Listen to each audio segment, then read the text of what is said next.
Here are 3 things I've learned that will help you sell as soon as possible without sacrificing your final sales price.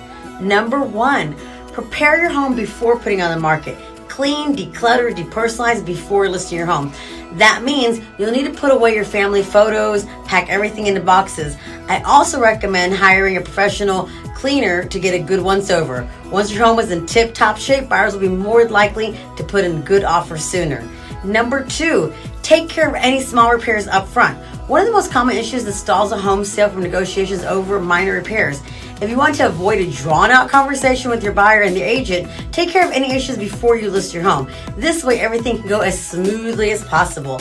Number 3, offer incentives to buyers considering offer paying your buyer's closing costs, giving a repair credit, or include necessary appliances. Another popular incentive is you can offer to do a 2-1 buy down. These strategies are great ways to sell quickly while maintaining a high price, so reach out to me for more details.